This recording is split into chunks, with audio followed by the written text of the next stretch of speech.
Quero te convidar a abrir a palavra de Deus neste momento, para juntos refletirmos.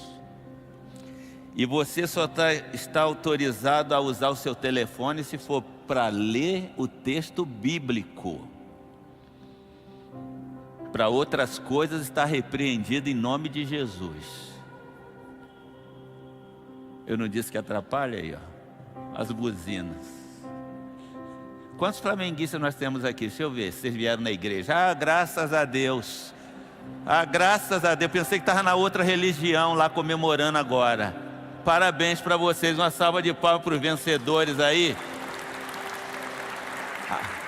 Vocês viram que a palma foi meio xoxa, né? Até porque eu também torci contra, mas não teve jeito. Mas está tudo bem. Meu filho é atleticano, então eu tinha que torcer para o time dele.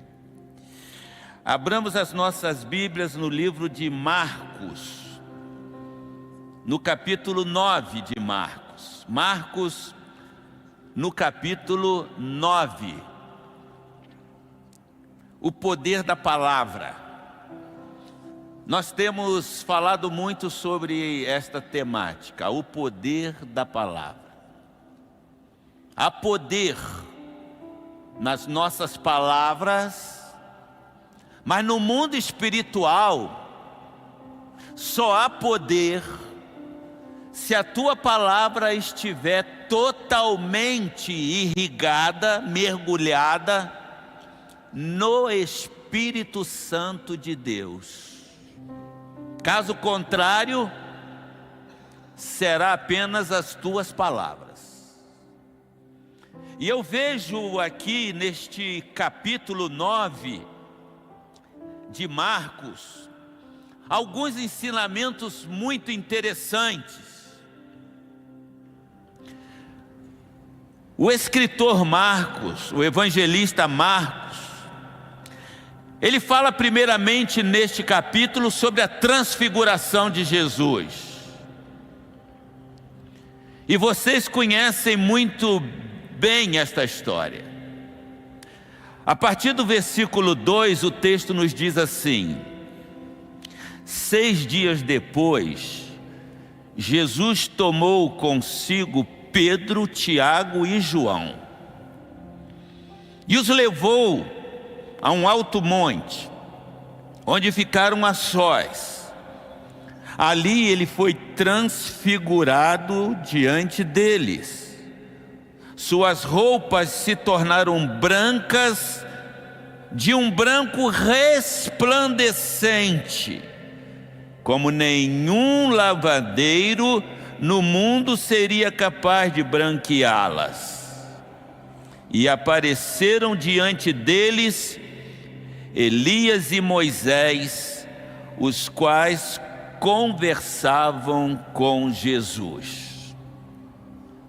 Eu quero ainda fazer uma breve oração. Feche os teus olhos. Pai, permita que a Tua palavra penetre no mais profundo dos nossos corações e que provoque mudanças, porque se não for assim, Tuas palavras não terão sentido nesta hora.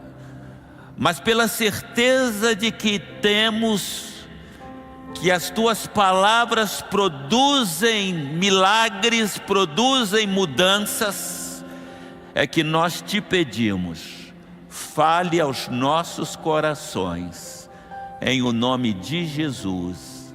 Amém e amém. Jesus chama aqueles discípulos para uma experiência sobrenatural. E aí vem-nos a primeira indagação: por que Jesus chamou apenas Pedro, Tiago e João e não chamou os demais? Qual for a razão? E para mim, no estudo da palavra do Senhor, nós concluímos que há níveis espirituais, como há níveis de fé, como falarei posteriormente. Há nível. Aliás, apenas como exemplo, Romanos 12:3 diz-nos: conforme a medida da fé. Então, se a fé tem medidas, o nível espiritual das pessoas também tem medidas. Não é sem razão que nos reunimos em culto, não é sem razão que promovemos eventos como acabamos de mencionar, face a face, para que as pessoas tenham a oportunidade de se aprofundarem no relacionamento com Deus. Porque a nossa vida espiritual só terá sentido dependendo do nível espiritual que nós tivermos. Não podemos permanecer apenas na superfície da fé.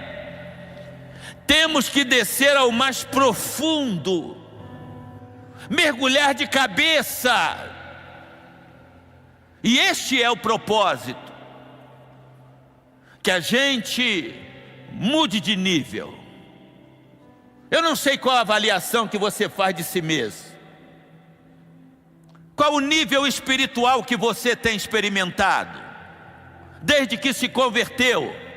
Aliás, a impressão que tenho é que muitos caíram de nível. Porque quando as pessoas creem em Jesus, elas querem incendiar o mundo. Elas dão a vida por Jesus. Elas querem ganhar almas para Cristo. Elas querem virar o mundo de cabeça para baixo. E com o passar do tempo, parece que esse fogo do Espírito vai se apagando. E é tudo que o diabo quer. Por isso o apóstolo Paulo nos adverte dizendo: não extingais o Espírito de Deus. Não permitais que o Espírito de Deus vá se atrofiando na tua vida a ponto de você não sentir a manifestação do poder de Deus em você. E assim como nos esforçamos, aqueles que gostam de exercício físico, você tem que se esforçar. Quem faz exercício físico, cada vez vai pegando mais peso, mais peso, mais peso, e vai se fortalecendo, vai se fortalecendo, vai se fortalecendo. Se você quer ter músculos espirituais, você precisa cada vez mais pegar mais peso, mais peso, mais peso. O que significa isso, pastor? Mergulhar de cabeça na palavra, na oração, na dedicação ao Senhor. Esse é o exercício que Paulo diz que é proveitoso em Romanos capítulo 12. E eu vejo aqui nesse texto que esses homens tinham músculos espirituais. Por isso Jesus não chamou a todos. Pedro, Tiago e João, eles puderam experimentar um pouquinho daquilo que nós experimentaremos na eternidade diante do Senhor Jesus. Eles viram Moisés e Elias. E o Senhor Jesus diz que um dia nós nos assentaremos à mesa com Abraão, Isaque, Jacó e Moisés. Será que você pode glorificar o nome do Senhor? Nós nos assentaremos com eles. Aqueles homens estavam num nível profundo de intimidade com o Senhor. E em João, no capítulo 17, o verso 3, quando Jesus trata de vida eterna, ele diz: a vida eterna é relacionamento com Deus. Vida eterna não é só ir para o céu.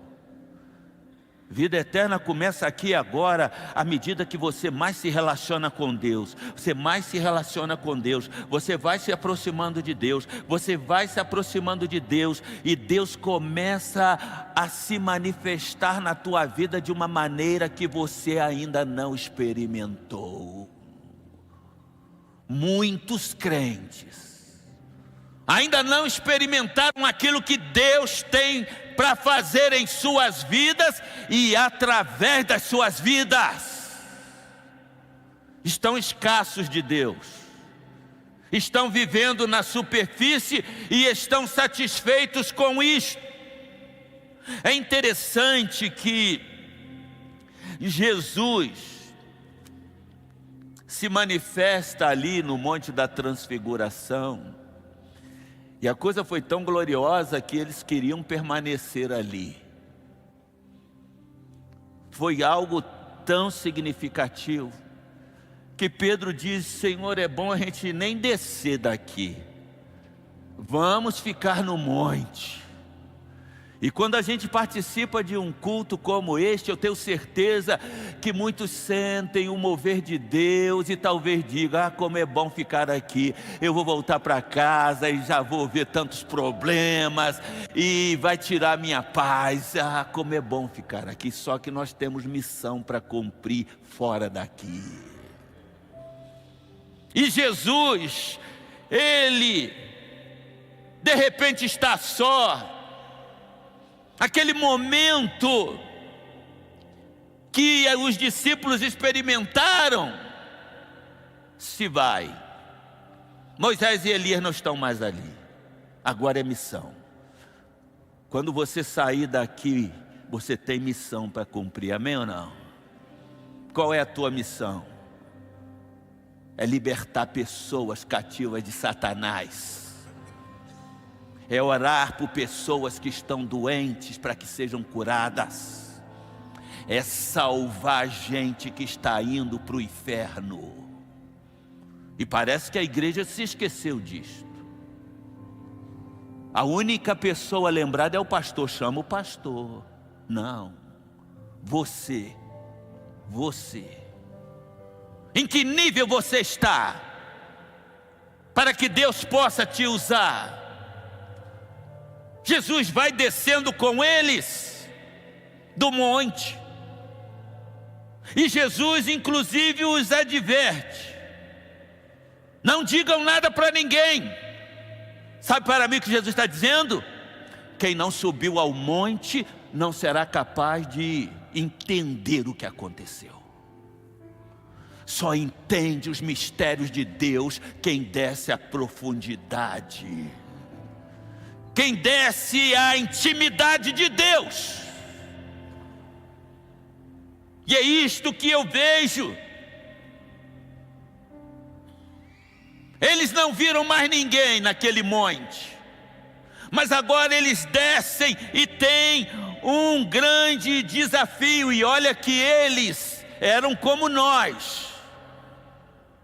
Prova disso é que Jesus diz para eles assim: vocês não vão dizer nada a ninguém até a ressurreição do Filho do Homem. E eles ficam assustados com isso. No verso 10, eles guardaram o assunto apenas entre si, diz o texto, discutindo o que significaria ressuscitar dos mortos.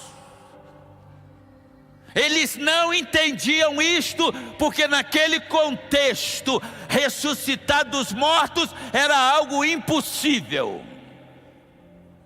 E quando Jesus fala em ressurreição, até porque parcela dos judeus não acreditava em ressurreição, eles ficam perdidos. O que significa ressuscitar dentre os mortos? E Jesus continua dialogando com eles, até que eles chegam ao pé do monte. E quando chegam ao pé do monte, a semelhança de todos nós que aqui estamos, quando saímos daqui, enfrentamos os nossos problemas, diz o texto sagrado a partir do verso 14. Quando chegaram onde estavam os outros discípulos, viram uma grande multidão ao redor deles, e os mestres da lei discutindo com eles. Você está entendendo? Quem não desce à profundidade, o que fica fazendo? Discutindo teologia, discutindo teologia. Não é bem assim que diz a palavra de Deus. Segundo o teólogo fulano de tal, era o que eles estavam fazendo. Estavam na superfície. Para você que é crente novo, que não tem tanto conhecimento da Bíblia Sagrada, eu quero dizer para você que o que está escrito aqui, dizem os especialistas que foi escrito na língua mais pobre, mais comum, porque era para o povo simples. Deus não se preocupou em colocar nada sofisticado para você ter que interpretar e buscar os melhores teólogos para você entender. Não, você abre a palavra de Deus e o que está ali é o que Deus disse para você. O que Ele quer é que você mude de vida. Ele não quer que nós fiquemos discutindo posições teológicas, ainda que elas sejam importantes. Ele quer que nós cumpramos as suas palavras. Os discípulos que não subiram ao monte, estavam lá no pé do monte, discutindo, debatendo. Quanto tempo perdemos? E é interessante que o texto continua e diz: logo que o povo viu Jesus, ficou surpreso e correu para saudá-lo. Perguntou Jesus: o que vocês estão discutindo? Qual é o problema de vocês? O que vocês estão discutindo? E sabe qual era o problema? Que é o problema da maioria dos crentes hoje. Eles não tinham resposta para um pai desesperado. Um pai desesperado, cujo filho era endemoniado. E o pai então com certeza foi àquele local em busca de Jesus, mas ele não estava ali. E não estando ali Jesus, o pai levou o seu filho aos seus discípulos que ficaram lá no pé do monte. Mas os seus discípulos não tiveram resposta para aquele pai. Se nós nos mantivermos na superfície da fé, nós não teremos resposta para as pessoas que estão clamando por socorro, que estão clamando por salvação. E o meu desafio para você nesta hora é que você saia deste local, mas com uma nova disposição. Eu não quero continuar na superfície da fé. Eu quero descer a águas profundas. Diz-nos a palavra do Senhor, Jesus, verso 16 do capítulo 9 de Marcos. Perguntou Jesus: o que vocês estão discutindo? Um homem no meio da multidão respondeu: mestre, eu te trouxe o meu filho que está com o espírito que o impede de falar.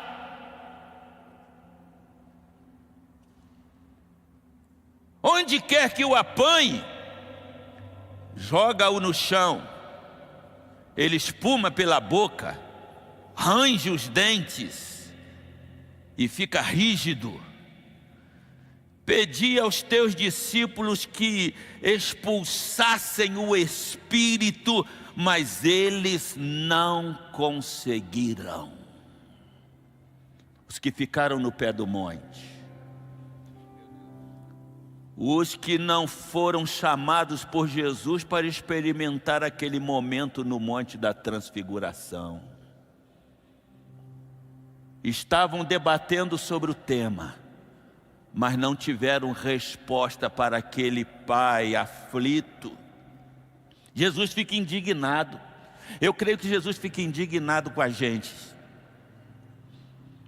por não termos respostas para pessoas que estão ansiando por uma resposta de Deus, sendo que nós fomos chamados por Ele para darmos respostas às pessoas que estão em busca de soluções.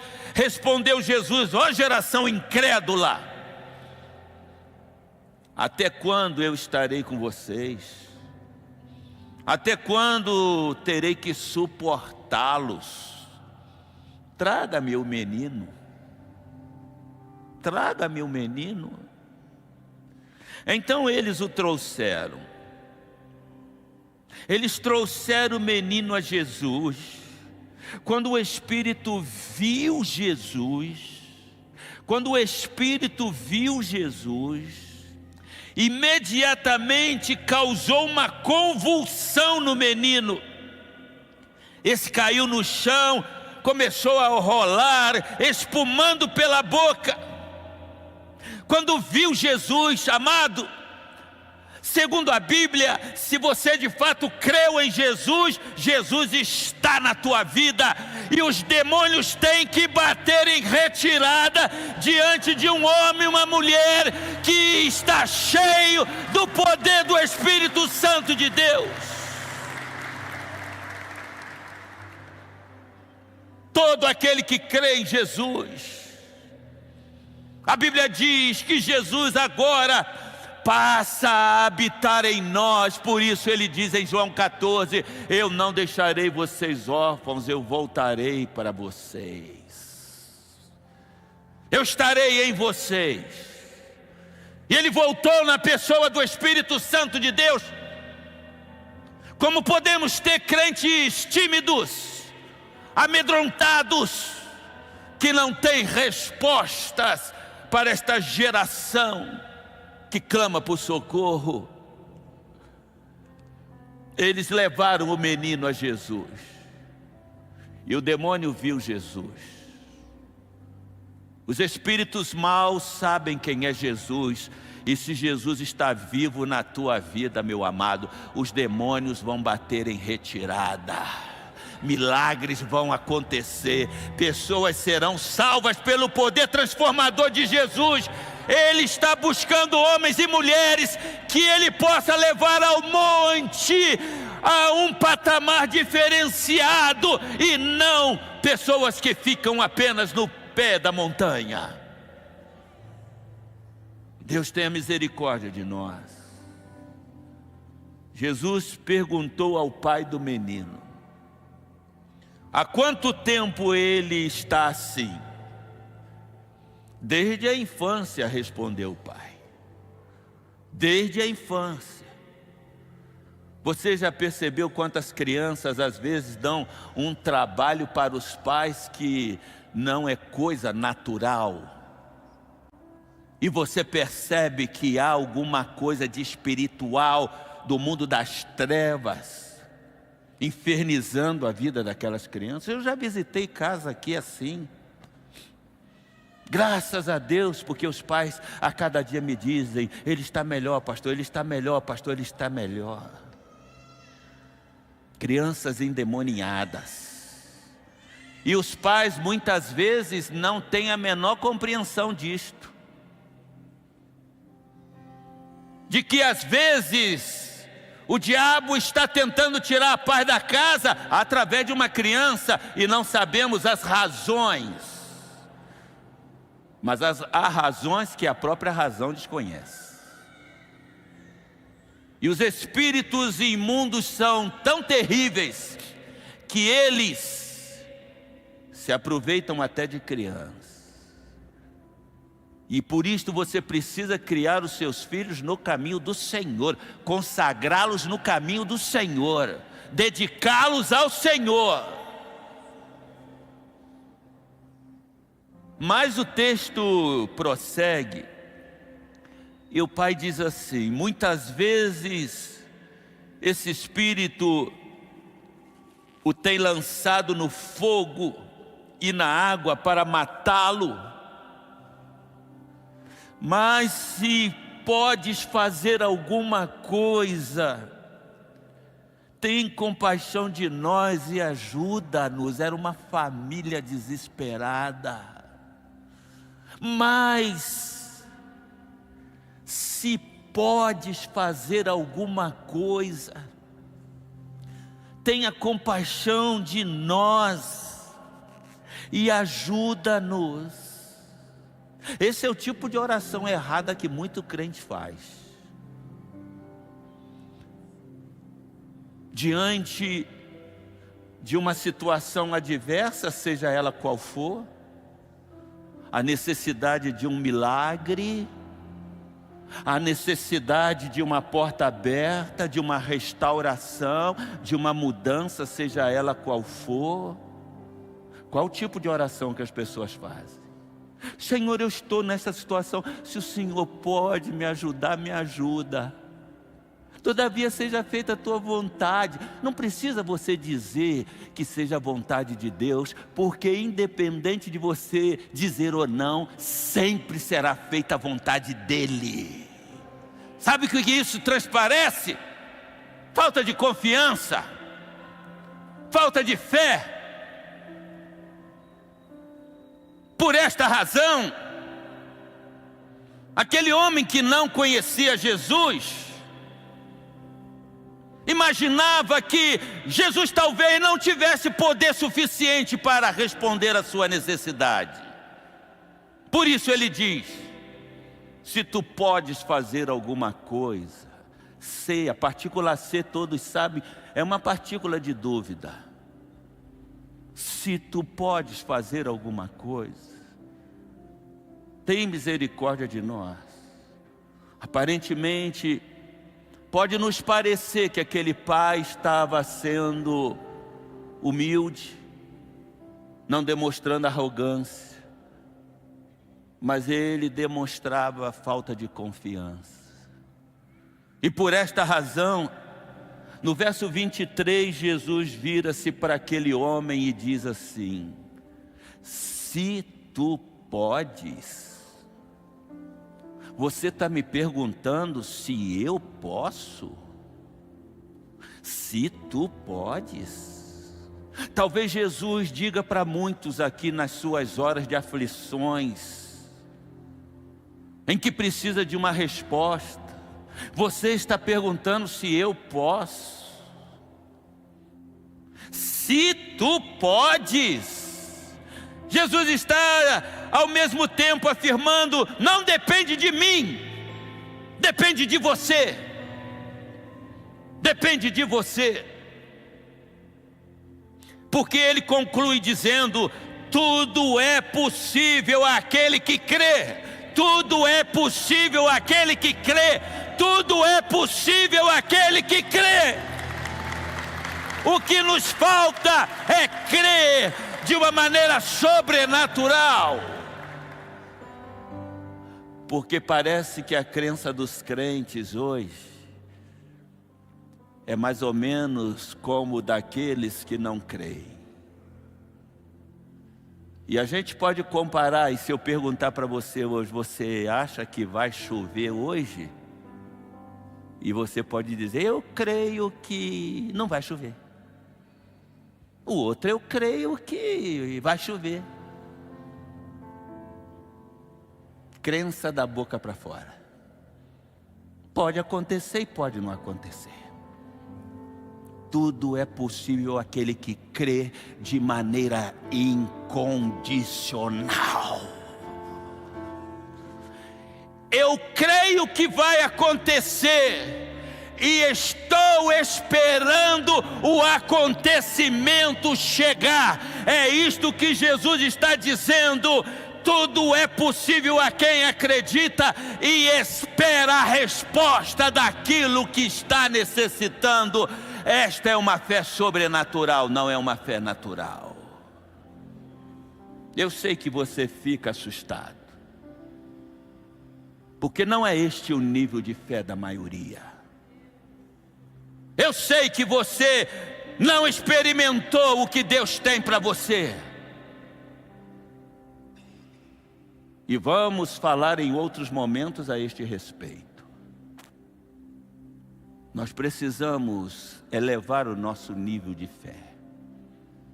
Nós precisamos crer, mas crer de uma maneira sobrenatural. Deus tem muito mais para nós. Deus tem muito mais para você.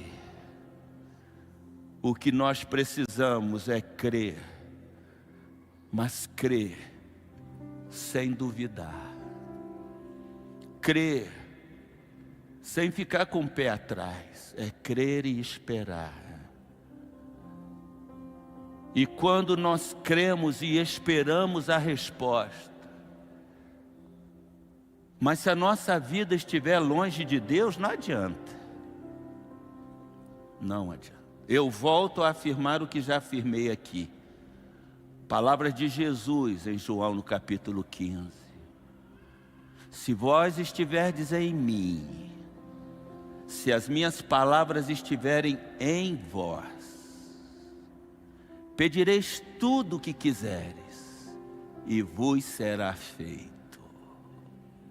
A condição é esta: se vós estiverdes em mim, como nós podemos estar nele?